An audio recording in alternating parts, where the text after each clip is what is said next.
ரெண்டாவது இவங்க என்ன சொல்றாங்கன்னு சொன்னா 2023-24 1000 கோடிக்கு மேல் கடன் கொடுத்த 29 கடனாளிகளுக்கு 61,000 சம்திங் கோடி தள்ளுபடி செய்திருக்கிறோம்னு சொல்றாங்க.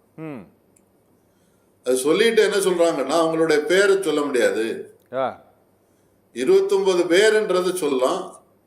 ஆனா ரிசர்வ் பேங்கினுடைய சட்டத்தினுடைய 45வது ஷரத்தின்படி பெயர்களை வெளியே சொல்லக்கூடாது. அதனால நாங்க உங்களுக்கு பேர் தர முடியாது அப்படின்னு. அதாவது 31/12/2024 scheduled commercial banks have 29 unique borrower companies which have been classified as NPA. அதானே சார் அந்த இடம் தானே சொல்றீங்க நீங்க? ஆமா ஆமா. ஓகே சார், அதுல 61,027 கோடி ரூபாய் ரைட் ஆஃப் பண்ணிருக்கோம்னு சொல்லியிருக்காங்க. கரெக்டா சார்?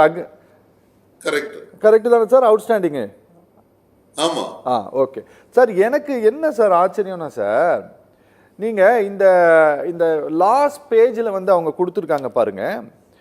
அதுல NPS return of pertaining to large industries and servicesனு கொடுத்துட்டு ஒரு கால்குலேட் கொடுக்குறாங்கல்ல சார், 68,366ங்கிறது. இது என்ன சார் கணக்கு? இது பெரிய கடனாளிகளுக்கு கொடுத்ததை மட்டும் சொல்றாங்க. ஓகே, தள்ளுபடி செய்தத. இதுல என்ன பிரச்சனைன்னு சொன்னா அவங்க தெளிவாக இது எவ்வளவு காலகட்டத்துக்குள்ள செய்ததுன்றத சொல்லல.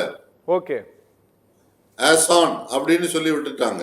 ஓகே, அப்போ நமக்கு அது இது 1 வருஷத்துல தள்ளுபடி செய்ததா 10 வருஷத்துல தள்ளுபடி செய்ததான்றது புரியாத மாதிரி ஒரு குழப்பம். என்னுடைய அனுமானம் இது 1 வருஷத்துல மட்டும் தள்ளுபடி செய்திருக்கிறது. ஓகே.